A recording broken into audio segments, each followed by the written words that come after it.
Devils Double Next Level starring Santhanam, Geethika Tiwari, Selvaraghavan, Gautham Menon. Written and directed by S Prem Anand. ఇది DD ఫ్రాంచైజీలో fourth film. ఈ movie May 16th థియేటర్లో release అయ్యి ఇప్పుడు ఈ మూవీ G5లో స్ట్రీమ్ అవుతుంది. తెలుగులో కూడా అవైలబుల్గా ఉంది. మూవీ రన్ టైం వచ్చేసరికి 2 hours 13 minutes. ఫ్యామిలీతో చూడొచ్చా అంటే ఎస్ చూడొచ్చు. విజువల్లీ ఎలాంటి అడల్ట్ కంటెంట్ లేదు. మూవీ చూశాక నాకెలా అనిపించిందంటే పర్లేదు, డీసెంట్ ఉంది. డీటెయిల్గా పాజిటివ్స్ అండ్ నెగిటివ్స్లో మాట్లాడుకుందాం. మన రివ్యూస్ని అందరు చూస్తున్నారు కానీ మన ఛానల్ని ఎవరు సబ్స్క్రైబ్ చేసుకోవడం లేదు.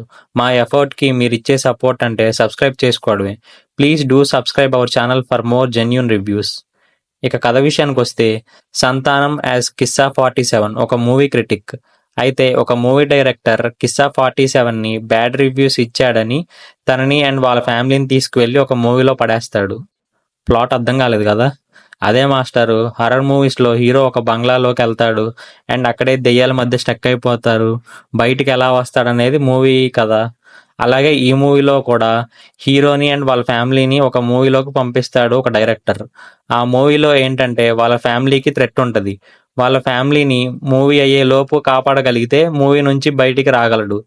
వాళ్ళ ఫ్యామిలీని సేవ్ చేశాడా లేదా, వాళ్ళ ఫ్యామిలీకి ఏం థ్రెట్ ఉంది మూవీలో, చివరికి కిస్సా 47 ఏం నేర్చుకున్నాడు అనేది రిమైనింగ్ స్టోరీ.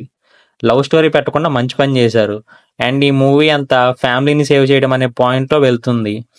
అంటే వీళ్ళందరూ ఒక మూవీలో ఉంటారు, ఆ మూవీ స్టోరీకి ఒక డైరెక్టర్ రాశారు అండ్ రాసినట్టు ప్రతి సీన్ జరుగుతుంది. దాన్ని ఒక మూవీ రివ్యూస్ ఇచ్చే క్రిటిక్ అర్థం చేసుకొని డైరెక్టర్ క్రియేట్ చేసిన ప్రాబ్లమ్స్ నుంచి వాళ్ళ ఫ్యామిలీని సేవ్ చేయడమే స్టోరీ. ఈ మూవీలో పాజిటివ్స్ వచ్చేసరికి వాళ్ళు తీసుకున్న ప్లాట్ పాయింట్ చాలా బాగుంటుంది. ఇలాంటి పాయింట్ మనం వేరే మూవీస్లో ఆల్రెడీ చూసాం, బట్ దీంట్లో కొంచెం యూనిక్గా ప్రజెంట్ చేశారు. అంటే వాళ్ళు నిజంగా మూవీలో ఉన్నారనడానికి ప్రాపర్గా సెటప్ చేసుకున్నారు.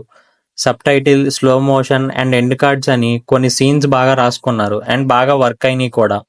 సంతానం గారి performance and remaining caste performance కూడా చాలా బాగుంది. సంతానం గారి లుక్ కూడా కొత్తగా ఉంది. టెక్నికల్లీ మూవీ బాగుంది అండ్ ఆర్ట్ వర్క్ చాలా బాగుంది. విజువల్లీ మూవీ చాలా క్వాలిటీ అండ్ రిచ్గా ఉంటుంది. ఈ మూవీలో నెగిటివ్స్ వచ్చేసరికి మనకి స్క్రీన్ ప్లే ఇంట్రెస్టింగ్గా వెళ్ళదు. దానివల్ల మూవీ చాలా ల్యాగ్ ఫీల్ వస్తుంది. హర్రర్ ఫిలిం అన్నారు, అసలు హర్రరే ఉండదు. ఒక్క సీన్కి కూడా మనం హర్రర్ ఫీల్ అవ్వం. హర్రర్ ఎలిమెంట్సే ఉండవు. బ్యాక్గ్రౌండ్ స్కోర్ ఈ మూవీకి బిగ్గెస్ట్ మైనస్ అని చెప్పాలి. ఒక్క సీన్ కూడా ఎలివేట్ చేయలేదు. బేసికల్లీ హర్రర్ ఫిలిమ్స్ అంటేనే background score and movie setup బాగుండాలి. కామెడీ మెజారిటీ పోర్షన్స్లో వర్క్ అవ్వలేదు అనిపించింది.